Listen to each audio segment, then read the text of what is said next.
Welcome to the class of Social Science History for class 7, chapter 4, and the name of the chapter is the Mughal Empire. I repeat, the name of the chapter is the Mughal Empire.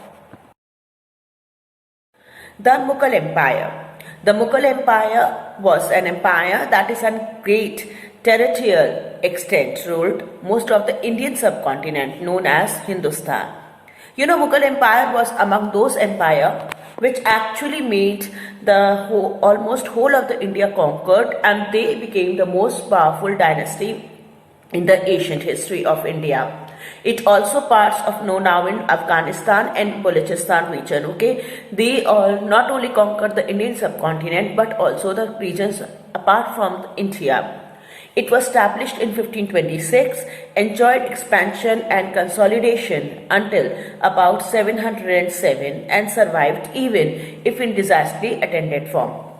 Okay, now what actually happened? See, these Mughal Empire people came from Afghanistan side. Okay, they all came from there. They all were from Afghanistan and follows the Muslim religion. As they conquered slowly and steadily from the Sindh part, the Punjab and Sindh part, they all came from the Afghanistan, Pakistan side to India. And slowly and steadily they started conquering the whole of the India in a very lavish manner. Okay, because as the strategies, whatever they made, that it was very, very good. And every phenomenon was very good apart from their the ruling power. There are so many gifts that they gave to India. Now, you know what happened? In the introduction of Mughal Empire, it has been said the Mughal Empire is said to be the greatest and the largest ruling dynasty of Indian history.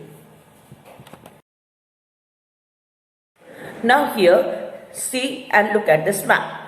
The blue color, okay, the dark blue color is showing the dynasties during the reign of Akbar. During the reign of Akbar, almost the India part, the Afghanistan and the Pakistan part have been already conquered.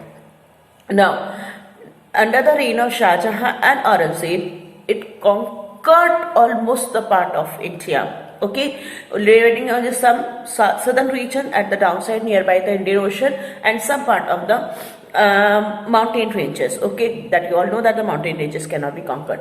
So rest all the plains part, they all were been conquered and came under the dynasty of the Mughal Empire. Now with this whole map, you can just have a analysis that how much powerful the Mughal Empire was and how much they were having the ruling authority. Now here, look at this. I am giving you a chart, where a chart which is showing you the Mughal Empire and the classic period, from how much time the Mughal rulers conquered India and how much time they ruled. Okay, 1526 to 1530, Babur, who was the founder of the Mughal Empire, okay, he came and he ruled Indian subcontinent. After that, 1530 to 1556, Humayun, the son of Babur, ruled the Mughal Empire. Then 1556 to 1605, Akbar ruled the Mughal Empire. And then 1605 to 1627, Jahangir, the son of Akbar. 1658, Shah Jahan is said to be the son of Jahangir. And then it came 1659 to 1707, it came to Aurangzeb. Okay, these were all coming for the heredity. Heredity means father, then a son, then son, then son, like this. This whole chart was proceeding. Firstly, the first Mughal emperor was Babur. Then came his son Humayun, then Akbar, Jahangir, Shah Jahan, and then lastly Aurangzeb. Now after Aurangzeb, actually, why we are considering only these six as a strong ruling power of Mughal Empire? Because after Aurangzeb, the dynasty was shifted to Bahadur Shah Zafar, who was among the son of Aurangzeb. Okay, but he was not as prominent ruler. He did not, made himself as much as prominent ruler as these rulers were. And whatever the efforts they all have done for the Mughal Empire, that is seriously considerable in comparison to other aspects. So over there, it is totally changed and everything defined in any particular manner. Now, let me introduce you all Babur to you. Babur, the Mughal emperor who was founded by Babur. Zahiruddin Muhammad Babur. Okay, it was the total name of Babur, who was born on 14th February 1483. Sometimes also spelled Babur or Babur. Okay, now its spelling is Baber or sometimes called as Babar. And sometimes it's also pronounced as Babur also. So he founded the Mughal empire after his victories at the Battle of Panipat 1526 and the Battle of Khanwa. Okay, after winning these two battles, he finally made his own dynasty, his empire, that is said to be the Mughal Empire. He was a direct descendant of Temur from the Barkas clan through his father, and is also a descendant of Genghis Khan through his mother. Okay, he was a direct descendant. It means that from his mother's side and the father's side, there were two places. Okay, so he was following both the things. Okay, parental side also and maternal side also. He was the only person, he was the only son, so he was continuing both the dynasties all together. Outside from his ascendant domains in Central Asia, Babur turned to India to satisfy his ambitions. Okay, now what actually had happened over here?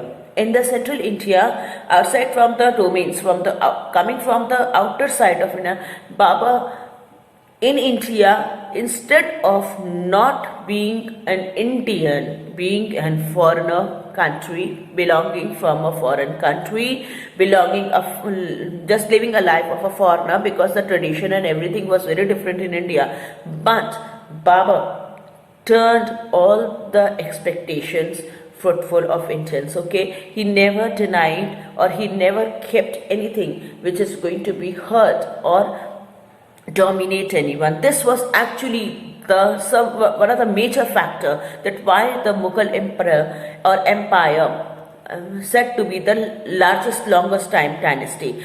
This is the basic particular reason, because whatever the people expectation had, they tried to follow that thing. They never pushed or forced any person to follow the religion or change the religion or something like that. This was a basic thing that they really did, and they really respected all religions and all cultures. After Babur fell seriously ill, Humayun, his eldest son, was summoned, okay, from his Jagir. Okay, now what actually happened? Babur felt very ill, and after that Humayun, he was said to take about the dynasty under his ruling power. And he died at the age of 47 on 26 December 1530, and he was succeeded by Humayun. Okay, what actually happened? That Humayun, after the winning the battle, when Babur fell ill, okay, and he died, his son ascended the throne, and he became the next Mughal emperor of the Mughal Empire. Now here I am showing you two portraits. Okay, these paintings relate to a portrait of Babur from an early illustrated manuscript of Baburnama. Okay, Baburnama is actually said to be the biography of Babur, written by Amir Khusro, and 1589 to 1990. Okay, now in the next portrait, next painting, you are able to see the first battle of Panipat that was held on 21st April 1526, and it was fought between the invading forces of Babur and the Lodi Empire. Okay, because you know, students, after the slave dynasty, okay, all the Lodi, Khilji, okay, and all the Qutbuddin Aibak, Razia Sultan, and all this slave dynasty, the Delhi Sultanate. Okay, after the ending of the Delhi Sultanate, the Mughal empire came and started invading India, and they all started conquering India slowly and steadily. So this was the first battle of Panipat, which was fought in between the forces of Babur and the forces of the army of Lodi. Now look at this third pic. Third pic is revealing you the Battle of Khanwa, which was fought near the village of Khanwa, about 60 km west of Agra, on March 17, 1527. It was the second major battle fought in the modern day of India. Okay, now actually after the Battle of Panipat, this was the second largest battle that the Mughal Emperor Babur fought for keeping or for maintaining or establishing his own dynasty. Okay, and after this battle, finally Mughal Emperor or Babur, he started ruling the country nicely as a dominant ruler in India. Next ruler was Humayun, the son of Babur. Humayun, Nasiruddin Muhammad Humayun, was born on the 17th March 1508 in Kabul, Afghanistan. Babur celebrates his birthday of Humayun in the Charbagh of Kabul. This is the Charbagh. This is the next second picture showing you the Charbagh, and where actually they were celebrating the birthday of Humayun. Humayun, who is said to be another prominent ruler of Mughal emperor after Babur.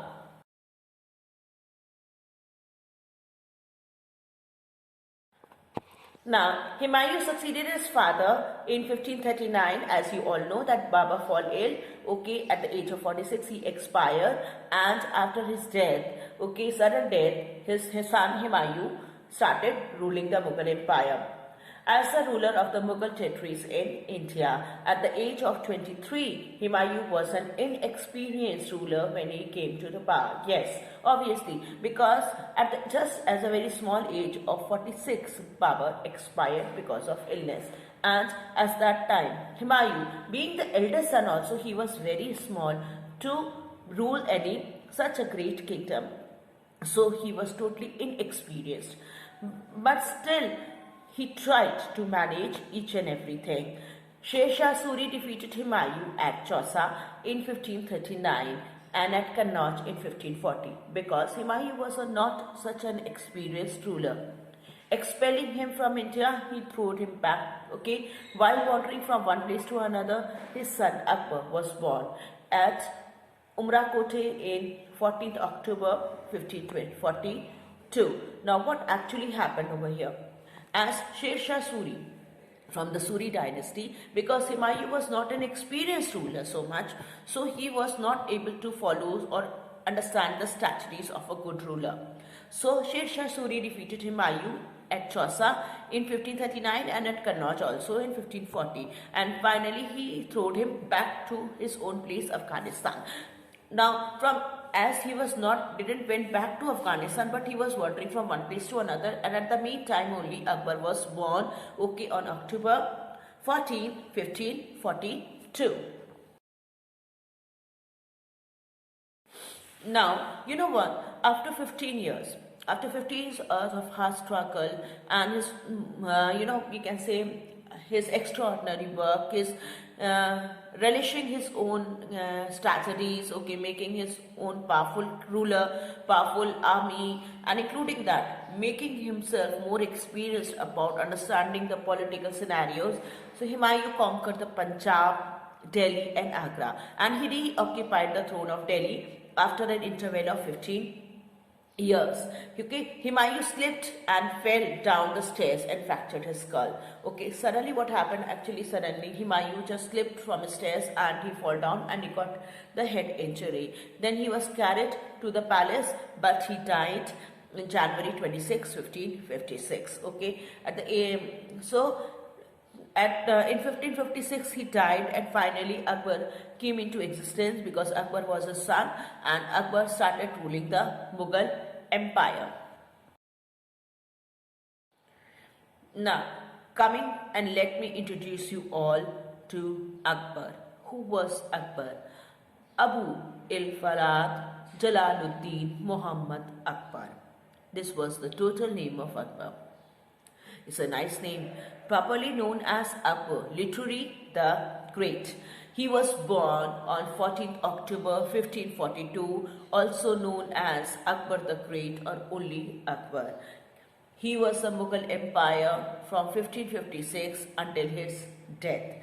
He was the third and one of the greatest ruler of the Mughal dynasty in India. Yes, Akbar is said to be a very prominent ruler. Okay, and he was very different ruler. from other Mughal emperors.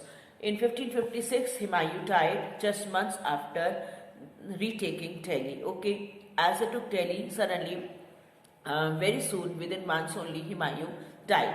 Akbar ascended the Mughal throne at the age of 13. Now here, just see the circumstances and the situations. Babur died at the age of 46 and Humayun ascended the throne at the age of 23. And suddenly Humayun also expired in an accident, and just because of that Akbar ascended the throne at the age of 30 and he became the Shahenshah. Shahenshah means a king of kings. Okay, he descended with Bairam Khan. He is childhood guardian and outstanding warrior at statements. Okay, Bairam Khan was he was among the, I can say, the right hand of Humayun. He always used to guide him too much in his strategies and all the political aspects and taking concern about the people under his reign. Now, he took Akbar under his reign, under his just worked as his teacher, okay, and he taught and made him to be very hard and a strict ruler, okay. He made him prominently, as you all know, that the teacher and the student, okay. So you can regard Bairam Khan as his own teacher, Akbar's teacher, who taught him how to become a good ruler, who taught him how to conquer the wars, who taught him that you should never have a pity or sympathy about the enemies, anyone who makes tragedies against you or your own dynasty. So you should be very strong and very confident and without living a life without any fear. Okay, you should be always fearless, because there should be only one thing, that is that you should be always concerned about any wrong deeds should not be taken by you, only in the concern of the Allah, okay, the God of Muslims. So apart from it, the rest, whatever you are doing as being the king, you are always right. So always go for the truthful judgment, okay. So Bairam Khan actually made him a good ruler in his own life. Now with this slide, I am just showing you the place of chairman in Chittorgarh. Okay, during the Chittorgarh siege, the Mughal Emperor Akbar seized, and Rajputs, who were said to be the most prominent rulers in the Indian dynasty, okay, they are the very good rulers and they had a very good warfare skills. So apart from it, Akbar started occupying these regions, especially in the place of Rajasthan. Okay, so Chittorgarh, Jai Mahal, even Amer was under their conquer. And you all know very well that Akbar married to the princess of Jaipur. Okay, at that time. Okay, and her name was Jodha. Okay, and Jodha. And actually, you know what? Jodha made Akbar I can say a true human being. Okay, he was little bit, harsh and rude ruler before he met Jodha. He was very significant and basic about the strategies. Okay, about the strategies related to the other aspects, but he was not concerned about the human beings at all. He had not a simple, I can say, 0.5% also having a concern about the humanity. But after meeting Jodha and after marrying her, he actually understood that what actually the people want from him.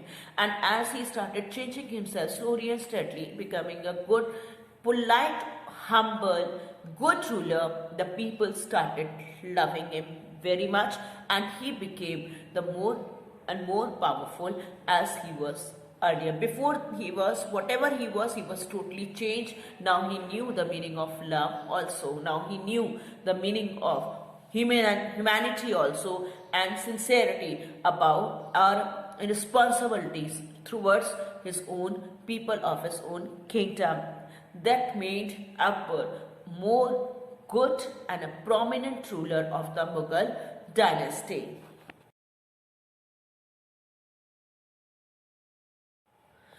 Akbar died in 1605.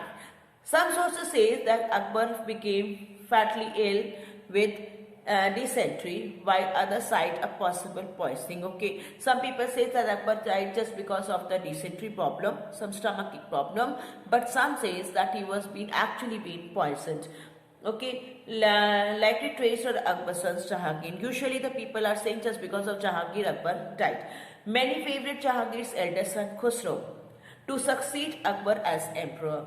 But Jahangir forcefully ascended days after Akbar's death. Okay, many people were saying Akbar, his eldest son was Khusro, so everyone wanted that Khusro should become the ruler. But Jahangir forcefully became the king of the Mughal dynasty. Now, during the Akbar time, many architectural masterpieces were built, like Agra Fort, Lahore Palace, Fatehpur Sikri, Buland Darwaza, Allahabad Fort. Okay, they all were built during his time. And honestly, students, I'm telling you, these all sites are coming under the heritage sites of India. They all are very popular and they all are really made and meant for so many good architectural works you will find, and especially the red stones. Okay, these all are the masterpieces made by Akbar during the reign or during the time of the Mughal dynasty. Now, let me introduce you all to Jahangir. Nuruddin Muhammad Salim. I repeat, Nuruddin Muhammad Salim, known by his imperial name Jahangir, was born on 30 August 1569. He was the fourth Mughal emperor who ruled from 1605 until his death in 1620. 7. Jahangir was the eldest surviving son of Mughal Emperor Akbar and was declared successor of his father from an early age.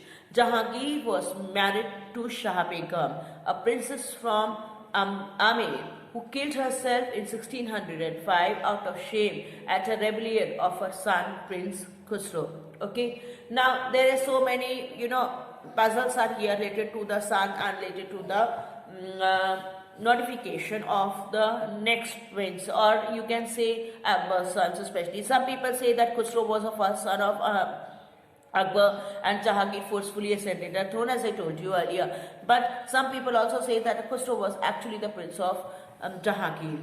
So there was so many difference over here, so don't consider about that, just go through the material that I am giving you. Okay, simple understand this, that Nuruddin Muhammad Salim, he was an imperial, it's an imperial name. Okay, the imperial name was given him to Jahangir. It was because Nuruddin Muhammad Salim was a very big name. Okay, and he was born in August 1569 and he became the fourth Mughal emperor.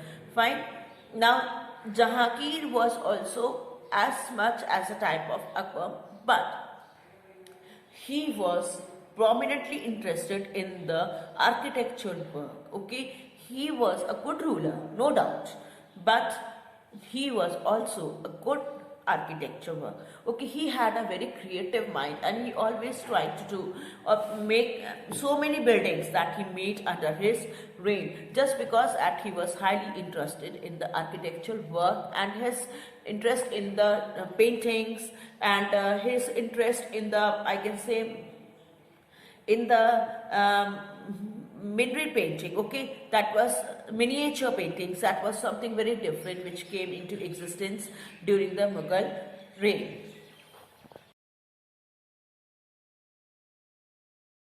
Now, let me introduce you all to a very prominent person at the time of Jahangir, and she was Meher-un-Nisa or Noor Jahan.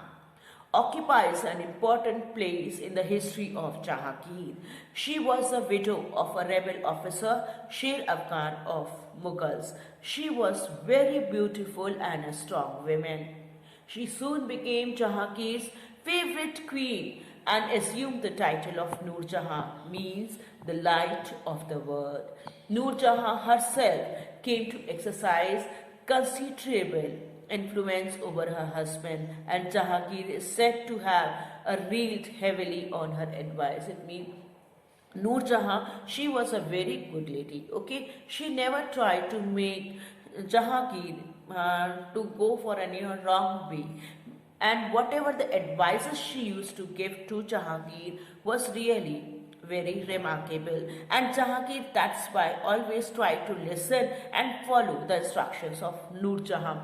So Noor Jahan had a very great influence on her husband, and after that Jahangir always used to rely heavily on advice whatever she gives. Okay, because as per Jahangir, Noor Jahan's advices were really worthful. Okay, fruitful, you can say. They were very worthy, when they had a very depth meaning of her advices, and used to good for his kingdom and for his people under his kingdom.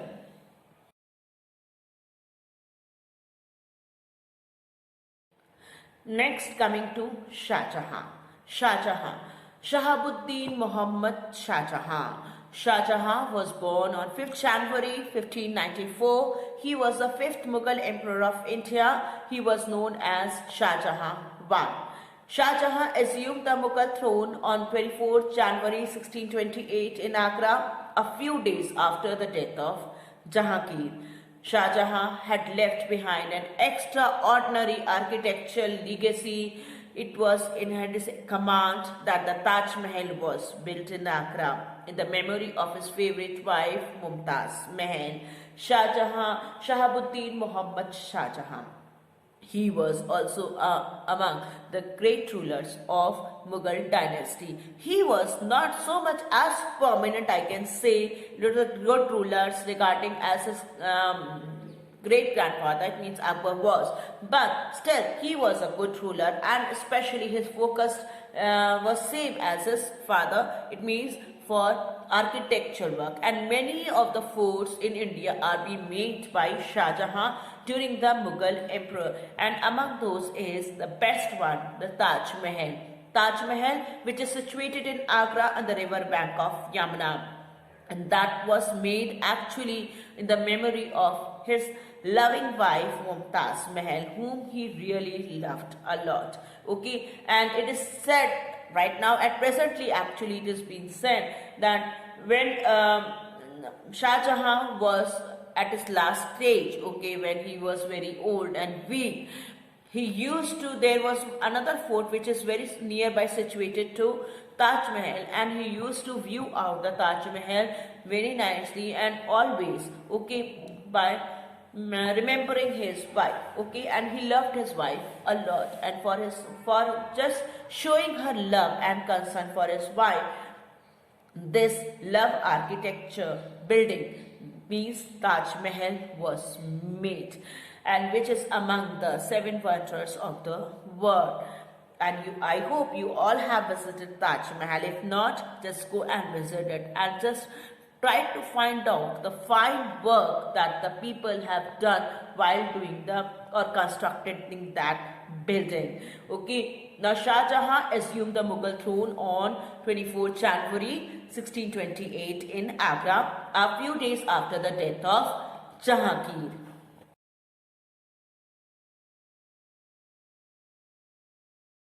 Now here I am showing you two paintings, okay, two pics, Taj Mahal and the tomb of Mumtaz Mahal and Shah Jahan.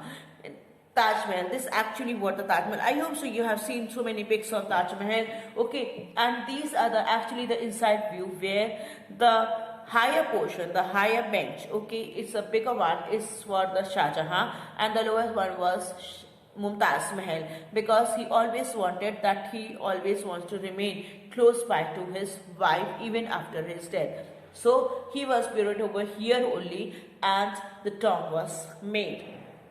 And you all know that after the death of Shah Jahan, his son Aurangzeb, when he came into existence, he was actually, he was also loving his wife very much, and he also tried to make another Taj Mahal, but it does not came in so much of, you can say,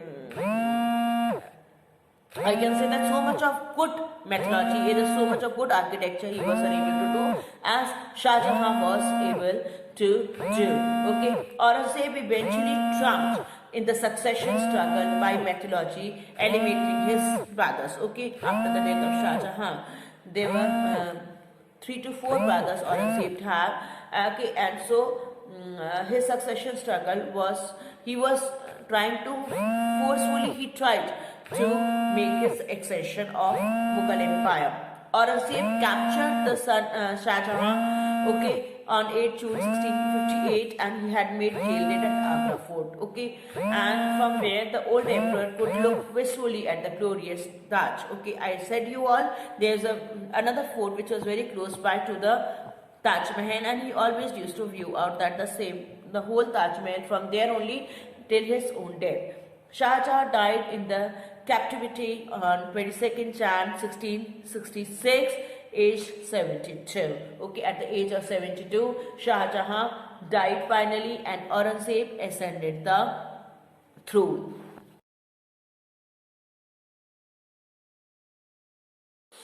Now, coming to Aurangzeb.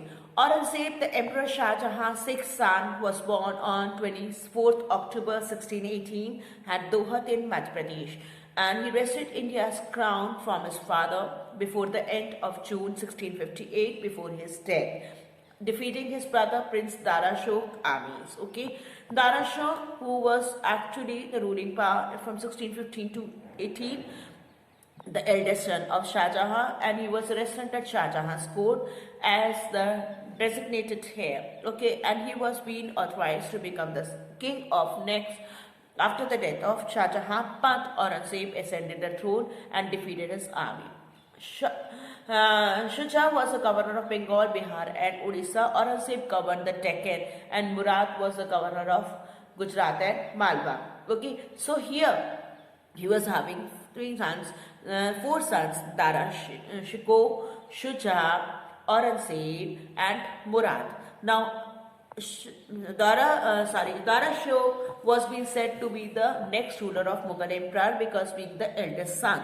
But Aurangzeb, who was in the third place, okay, the third son of Shah Jahan, defeated the armies, okay, defeated the army of Dara Shah, his eldest brother, and other 2 brothers, okay, and ascended the throne and became the next ruler of Mughal Empire.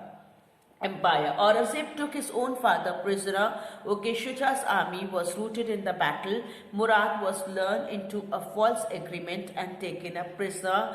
Dara eventually collected together another force, suffered defeat as before, and once again he fled. Okay, but soon he was betrayed by one of his allies and handed over to his brother. Now here what happened? Aurangzeb firstly took his father as his prisoner. After that, Shuja's army was routed in the battle. It means they were being defeated in the battle. After that, Murad was also being, actually Murad was a youngest brother, and what he did, he made a false agreement, and just because of that, he made him also as a prisoner. Now, Dara Shikoh once, eventually he was being defeated in one battle, but secondly, he tried to collect all his armies back, and he threw another battle against Aurangzeb, but he was also defeated in the next battle too. And after that, he fled away, he ran away from there, but one of his army people only cheated him and made him prisoner and made him in front of his own brother Aurangzeb. So Aurangzeb actually became as so much a good ruler in comparison to the other aspects of the another rulers of Mughal Emperor, because he was a very shrewd and a cunning ruler. He was considered as a very hard ruler who was actually being only interested in ruling, and he was only interested in expansioning his, or you can say expanding his money, expanding his luxuries. Okay, he was slightly considered about the humanity and the people of his own kingdom.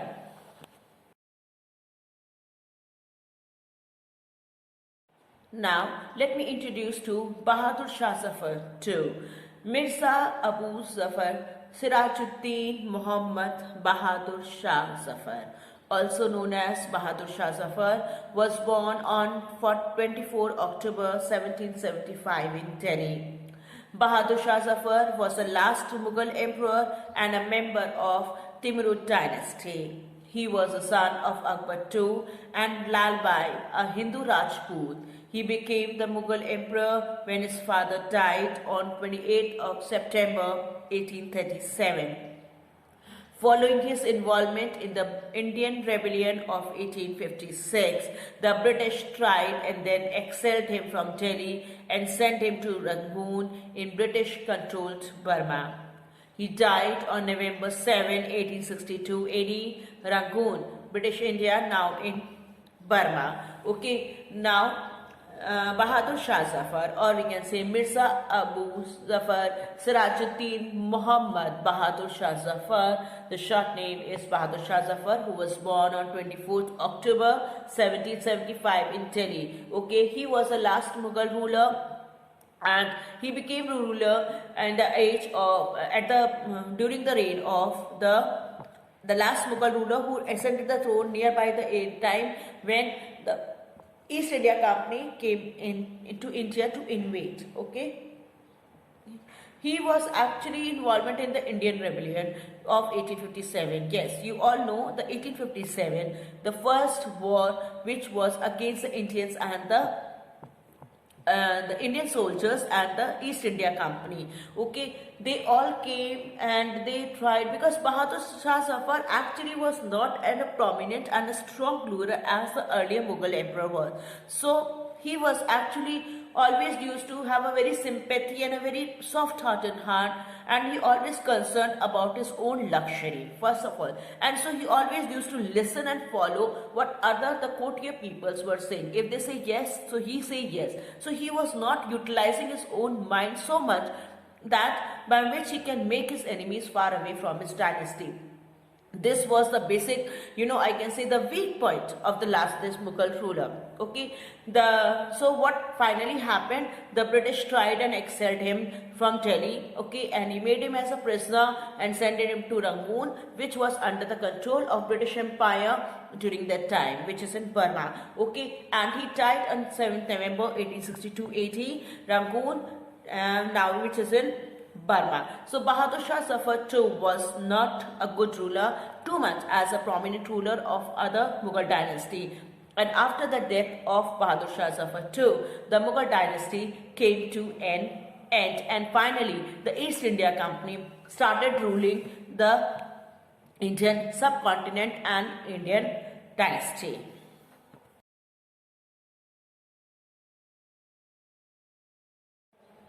Now, let us discuss about the religions. The religion in the Mughal Empire, you all know the Mughal ruling class were Muslims. Okay, although most of the subjects of the empire were Hindu. It means subjects over here means the courtier peoples, the main people. Okay, although Babur founded the empire, the dynasty remained unstable until the reign of Akbar. Okay, it means that over here it was a Mughal dynasty, it was a Muslim dynasty, but the Indian rulers, the Indian kings were being given a prominent places, okay, in their own courts. This all continued till the reign of Akbar, and Akbar followed all these things. And you all know that the Akbar even married to an Indian queen, okay, Indian princess, that is said to be Jodha, and he kept the brothers of Queen Jodha in his own court, and whatever the decision used to make, they all used to make all together. Okay, Akbar was quite possibly the emperor with the most tolerance for Hindu. Yes, he was having a great heart because he concerned about the humanity, and he used to respect each and every religion. This was a very good quality of Akbar. He abolished the discriminatory taxes on Hindus and even included non-Muslims in his group of advisors. Yes, Akbar was a very good ruler. So what he did, firstly, that discriminatory taxes, at the time during the Mughal dynasty, I can say, or before than that, the Hindus especially were being regarded very badly. Okay, when the person used to die and the family members, you have to fill taxes before doing any of the discrimination work. Okay, so apart from it, there were so many other taxes which were been forcefully being told to pay to the Mughal dynasty, because being an Hindu, not a Muslim. So he abolished all such type of taxes, and he also included non-Muslims in his court. He never began any wars for the religious reasons. Okay, jihad is said to be a main prominent reason, it is a religious reason, I can say reason for fighting with another religion. Okay, as you all used to listen the Hindu and Muslims war, okay, Hindu and Muslims conflicts or the battles, this all just because of the jihad.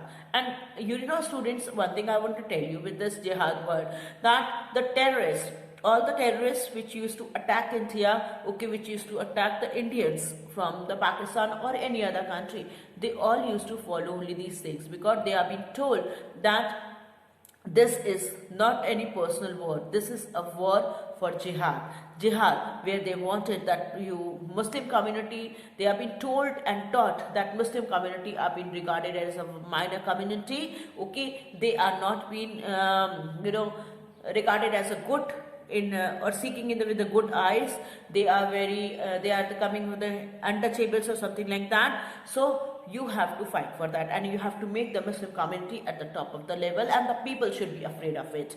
So this is a basic reason for the terrorism. And unlike from the other emperors, Akbar didn't follow all such things. Akbar simply followed that there should be no religious war on the name of jihad in his own kingdom, what other kings were doing.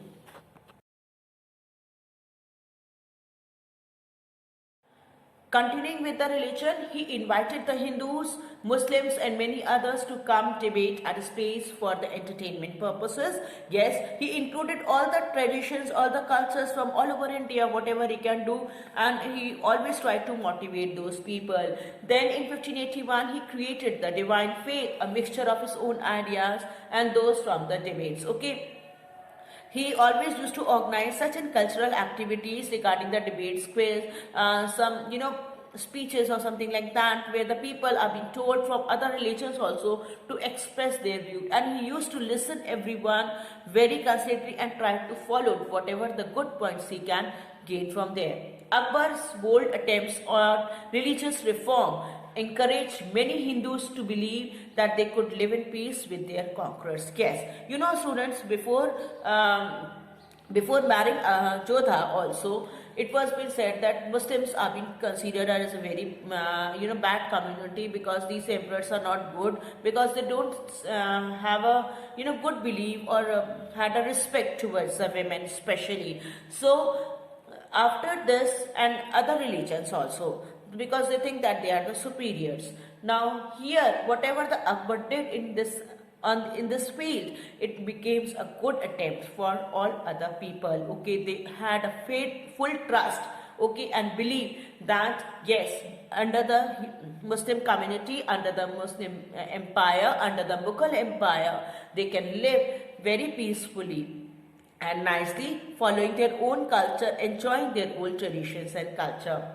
As other rulers came to power, the religious tolerance that Akbar had created started to diminish. Okay, after Akbar, slowly and steadily, all these good qualities that what Akbar started, they all started diminishing, because they all were the same as the Muslim community people used to behave. Okay, they were not so much good, and they were not so much tolerant about other religions. They tried to follow their own religion and told people to follow the same. Mughal emperors tried to convert Hindus. Hindu men were married to Muslim women and converted them, and a very few accepted any. Okay, yeah, Mughal emperors tried to convert Hindus into Muslim community. Okay, and even the Hindu men were married to the Muslim women, and they also tried to do the same, vice versa work.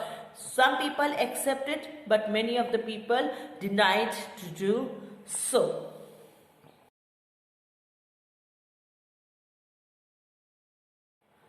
Coming to the culture of the Muslim empire, rulers also worked to spread Muslim culture through India. It invited artists, scholars from other parts of Islamic world of Delhi. Okay, new culture formed, blending Muslim Indian elements. Okay, so here the culture was very different. So what they did, the Islamic artists and the scholars, they were being all invited all over throughout the world from their own places, and they all started, making the people aware about the Islamic culture. So, new language, Urdu, was formed from a combination of Arabic and Sanskrit. Urdu language, which is among the good languages which is being used in India. Still today, many people use this language, especially from the Muslim community. Okay, religious tolerance was a new idea that Akbar brought with him, but this declined as the other emperors came to power. Okay, religious tolerance was there because he always used to admire other religion, appreciate and respect for them, but the many other rulers, they all denied for that. Okay, the Mughal emperor also merged their beliefs on the role of women, okay, and the social advantage. Now here what happens actually, that something were being made it very different. Here what actually the difference that they made, they tried to do something different work, especially in the field of women's.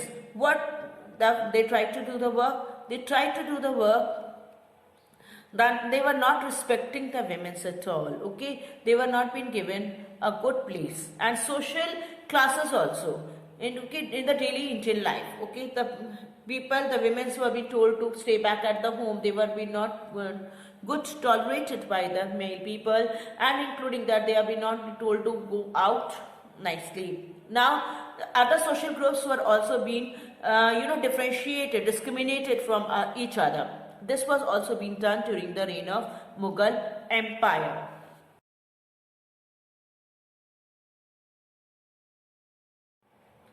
Now, coming to the economy of the Mughal Empire. The Mughals used to use the Mansabdar system. Okay, Mansabdar system was actually being generated for collecting the land revenue or the land taxes.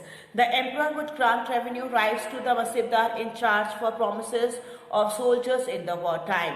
The greater the size of the land the emperor granted, the greater the number of the soldiers the Mansabdar had to promise. Okay, it means that this was actually a grant revenue rights to the in charge of promises of the soldiers. Okay, as much land you want, you have to make the as much number, okay, to the Mughal emperor, where they can serve for the Mughal army. So the mansab was both revocable and non-hereditary. Okay, so mansab was actually both revocable. Revocable over here means that it is being passing from one person to another, and it was non-hereditary also. Non-hereditary means doesn't means that it is been going to it's right, I am the Mansabdar. It's not sure that after that my death my son will become the next Mansabdar. No, it can be forwarded to any other person. Fine. So the mansab was both non-revocable and non-hereditary.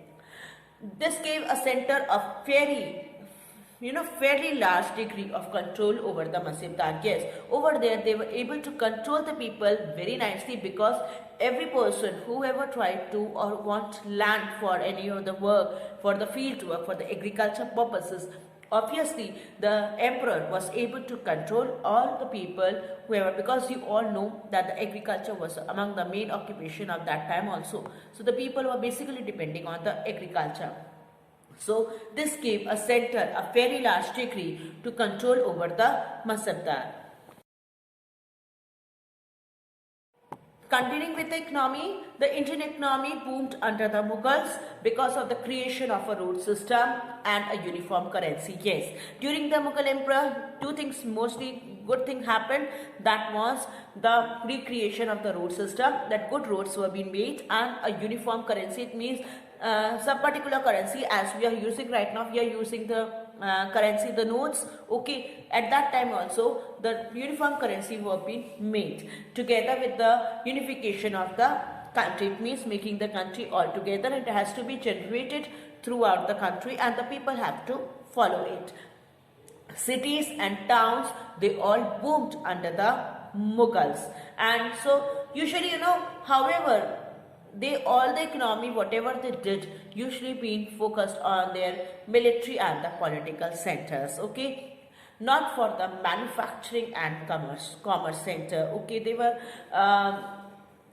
fields developed. So many things, good things happened under the Mughal reign, but related to the manufacturing and the commerce centers, it was less worthy. Okay, it was not so much fruitful for that area. But yes, military and the political centers, they were being totally made, and they were being dominated, and they were being came into force, and the new strategies came into existence in the field of warfare, and that all made the economy of the Mughal emperor strong.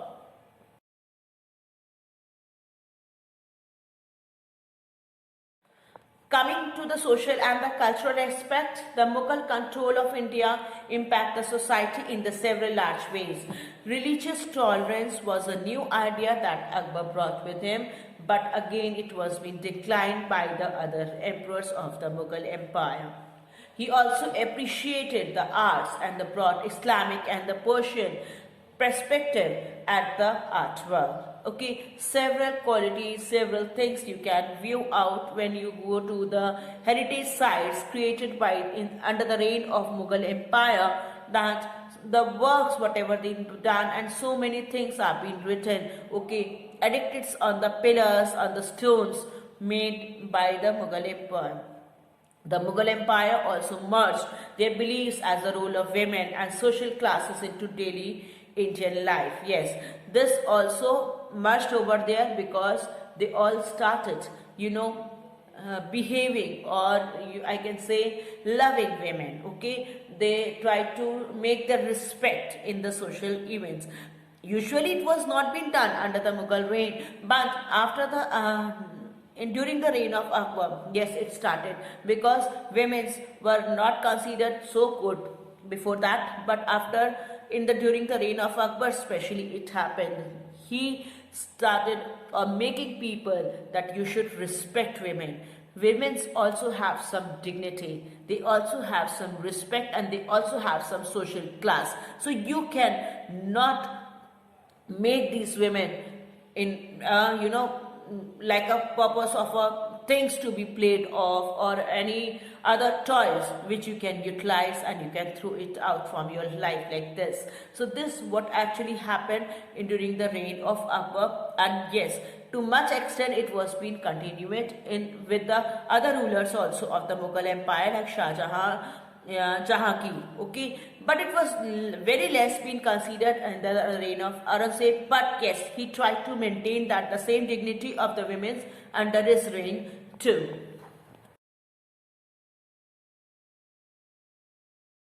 Now, continuing with the social and the cultural things, Akbar was a very quite possibly the emperor who was actually having the most tolerance with the Hindus, okay? And you all know, just because the basic reason was as he married to Jodha, Princess Jodha of Jaipur, okay? Now, here students, what actually happened, he came to know that every religion has some dignity, every religion has some respect, some own tradition, which is very influencing, which is very attractive.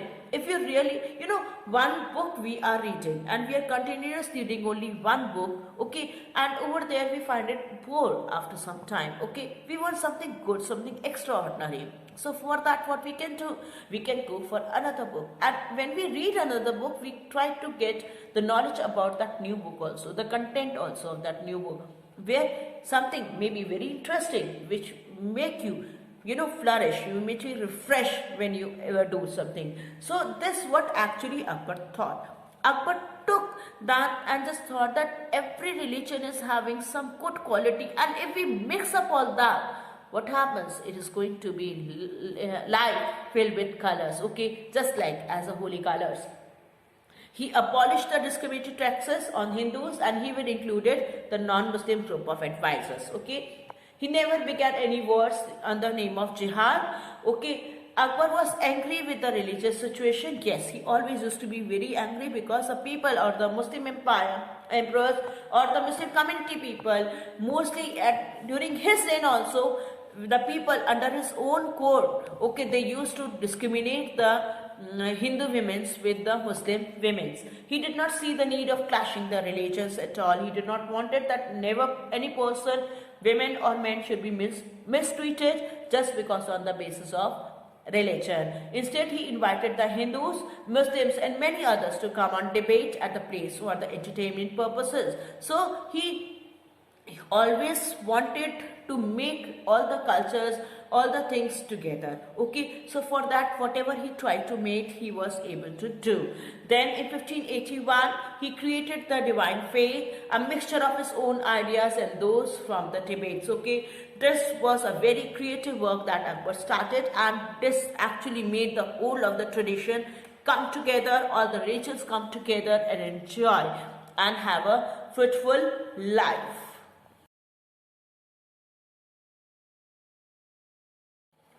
His new religion was never certified by the courts, but he still had a huge impact on the citizens of his empire.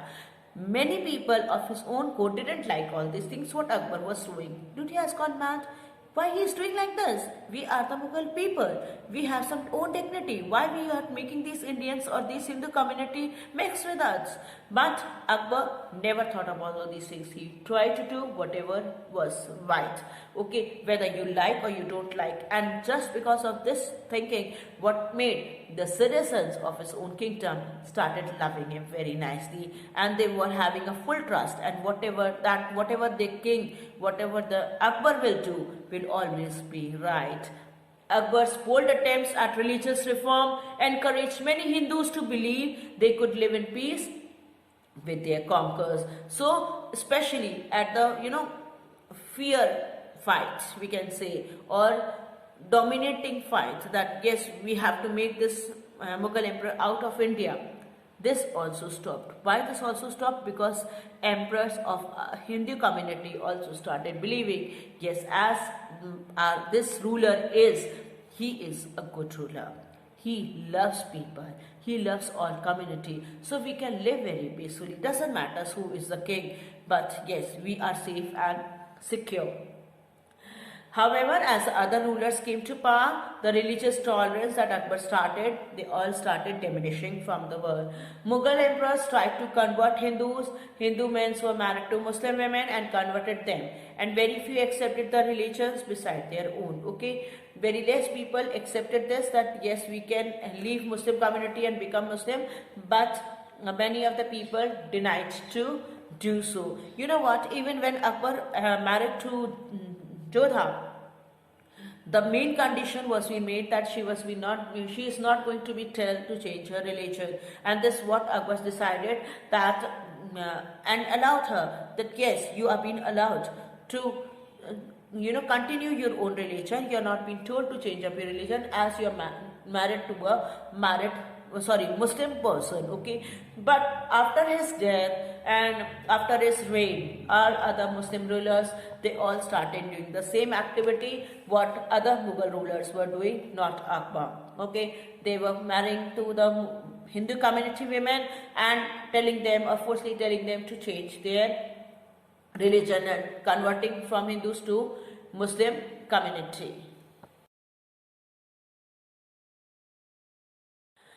Classes in the Mughal society. Society in the Mughal times was organized on a feudal basis, and the head of the society's social system was emperor. Okay, feudal basis over here means that there will be the king, the courtiers. He has to take each and every advice from his courtiers, and as per that he will take the decision. But the involvement of the courtiers is necessary. Okay, without their knowledge, he is not able to take any decision. He enjoyed an unparalleled status. He was ultimately authority in everything. Just like, the Prime Minister is having, the Prime Minister has to discuss everything in the Parliament in front of his own courtier people, the cabinet ministers and all. After that, he is able to take any decision. He cannot take any decision on his own. So this was the same continued, was being, we can see in the Mughal dynasty also. Next in the rank were the nobility along the zamindars. So if the noble people, the courtier peoples and zamindars, they all were being regarded as one.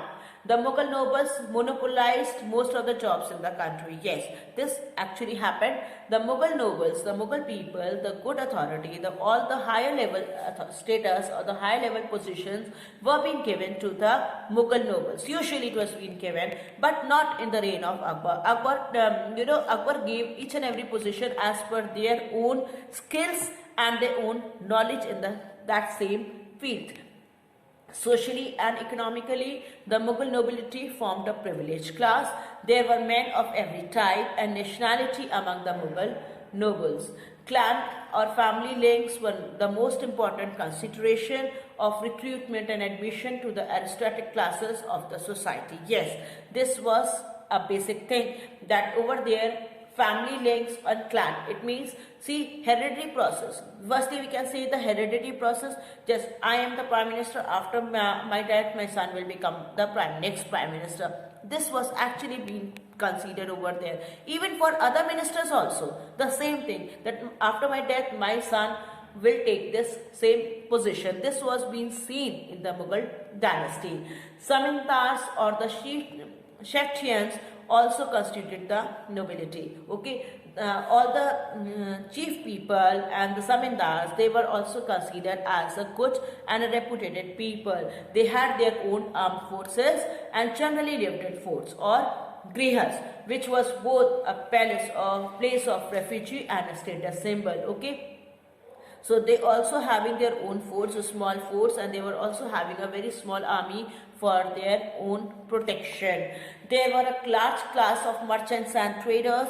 They had their own rights on the basis of tradition, protection of life and property. They also maintained a high standard of living. Now at that era, students were that the merchants, the traders, the nobles, the zamindars, all the Shiftians, they all were, enjoying a very luxurious life and, enjoying their own position, because whatever the authority was being given to them was very high as comparison, little down from the king, but still they were enjoying the same thing what king was enjoying at his own time during the reign of Mughal Empire. Women's condition in the Mughal period. Mughal ruler also brought a better treatment for women. Yes, this eventually happened instead of marrying so many women altogether, they were having 6-7 wives. Usually it is being said that Akbar eventually was having so many wives. Okay, not only Jodha was his wife, there were around 7 to 8 wives more of Akbar. They had always played an important role in the Mughal society. Men in the government often relied on their wives and political advice as many rich and aristocratic women learned to read and write. Okay, now over there men in the government often relied on their wives for the political advice, because the wives were also being very educated. Okay, they were very aristocratic. They would know how to show off themselves as being an standing on a higher level. Okay, the people, especially the women of the royal families, they used to read and write. Okay, they are well educated also. So whatever the things they have been taught, especially to the warfare or any other person reasons they were being taught, and which used to make the men to take their advices, and it is really comfortful. Okay, those women sometimes worked and received salaries also, and were also allowed to own land. Okay, not related to the emperor family or the royal families, even the normal families also, the women are being told to read and write, and over there as per their qualification they were also getting the salary as per their work, and they were being allowed to own their land too. Okay, now you know what, one thing I want to tell you, in the Akbar reign there was one person, okay, who was said to be the prime minister of Akbar, and she was a lady. Okay, and she was a very shrewd lady, she was a very cunning lady, but instead of that, whatever the efforts she made to make Akbar was very good. Okay, there were some aspects which has changed or made some situations that made her rivalry against Akbar, but still not Akbar. Actually, she never tried to go against Akbar at all. She always loved Akbar as his own son. But After marrying to Jodha, she realized that many changes had occurred in Akbar, which is not good for the Mughal dynasty, because whatever the Mughal dynasty position had, it is going to reflect in a bad manner. This was actually a wrong opinion that she made, and due to which she was not being considered so good in the Mughal history, but yet she was being worked, she was being having some dominancy, she was given being salaried, she was being given a reputed position, she was being honored also by Akbar so many times. So this was a Mughal condition of the women's in the Mughal period. Continuing with the women's condition in the reign of Mughal period, many of the women also had a fight. Okay, they also go for the wars. Okay, right beside the men. They also used to, being a part of the battlefield. Women, of course, were not treated equally. This was the fact. But the Mughals brought the Indian society closer to the equality of man and women than they had never been. Yes, this was the fact. Wherever there were any some functions or any major decisions related to their dynasty, all the queens were being told to assemble in the court, and they used to listen to all the whatever the environment or the scenario of the court, and they also used to decide, and they were also being told or advised to give their own advices whatever they can in with the nobles or the courtiers of the court. However, the Mughals imposed several Islamic laws that restricted women, such as an isolating women, it means parda. Yes, this was being continued during the Mughal reign, that the women were being told to be in parda system. It means they were being told to sit behind the parda system in the court also. The people were not being allowed to look at their faces. Also, many of the Hindu laws remained in fact, so the women were clearly not treated equal to man. Okay, there were so many laws as per the Hindus, they were being told to follow the same, which somehow extent made the women not equally treated to it was being earlier done.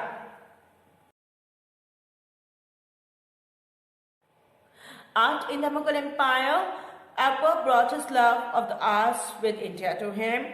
His style was a mixture of the Persian and Indian motifs. Now over here, what does it mean? Motifs means over here the paintings and the scenarios of creatures, whatever they try to make by the sculptures, by the painters and the artists, they all were be the mixture of Persian things also and Hindu paint also. He also had his artists mimic and European style artwork, focusing on the prescriptive and lifelike creation. The Islamic influence of not including humans in picture led to the floral motifs. Okay, motifs that were seen today in carpet slabs and textiles. Over here, whenever many paintings you have seen related to the floral designing, even on the walls also, the lampshades, the carpets. Okay, they all were being started during the Mughal reign, and which is still continuing till yet. So usually for the art during the Mughal Empire, I can just say to you that it was not only related to the Indian scenario or in the textures or something like that, but yes, it is a mixture of Persian, Arabic and Hindus, Indian motifs. Okay, all the things, colors, designs, patterns, they all is a mixture of all those things, and it is very unique. Now I'll just give you an example. Previously, when people used to put, the women used to put henna in on their hand, what actually the designs were? It was a small circle. They used to put the circles, and they used to do the putting the mehndi on their fingers and all. This he used to do. But slowly and steadily, it came for the creating work with the help of a cone or a stick. That all started. Now you're able to see and find in the market that the Arabic designs are coming, which is in a very slanting manner. What is that? These all change. This Arabic designs are actually been taken from the Persian types, and this all made the Mughal emperor. The art. Okay, the creations over there started. Okay, and whenever you see deeply the paintings of the Mughal dynasty, okay, the Mughal empire, you will find that all the paintings are very minute and very well created. Okay, you will not able to see, analyze or discriminate, or you can differentiate, okay, between the Persian painting or the Indian painting. This was actually a very genius work that they did, and they really tried to maintain that. Coming to the Mughal painting, now I am showing you some images in the upcoming slides, and including this slide where I will show you the types of the Mughal painting, and where I will tell you that what sort of fine work they used to do. The very mention of the Mughal painting evokes stylized images of richly trapped figures involved in various Kodaks. Okay, now many images are actually, many paintings are being done showing you the court images, how the king used to speak, how the courtiers used to sit, what about the the people who are living outside or standing outside of the court, and including the battlefields also. These paintings were being made during the Mughal reign. Now coming to the second painting, though there is a very little regard of realism, okay, usually the painting capture imagination. Okay, paintings are said to be a field or a base of imagination, where the painter thinks, imagines and just draw and made it in a very good manner. So because of their unique style and choice of themes. Now here, are you able to see I can say it's a sort of a masjid. Okay, it is being showed, and over there the sky is not blue, it's having so many different colors, as a it's a word of imagination, as this a life scenario. It's good, it's man, it's very excellent, sometimes the life was very awesome and it's very beautiful. Okay, so this colors and everything is already nothing else but a word of imagination. Painting actually stands for the word of imagination, and many paintings have been done on the basis of reality also. I'm not telling all the way that the paintings have been done on the word of imagination, but many times it also happens on the basis of the same figure. As if I am making my own painting, my own sketch, obviously I will make my own one. I will not imagine myself when I will draw. This I will not do. So Mughal paintings was actually little regard to realism. They were mostly in a word of imagination only.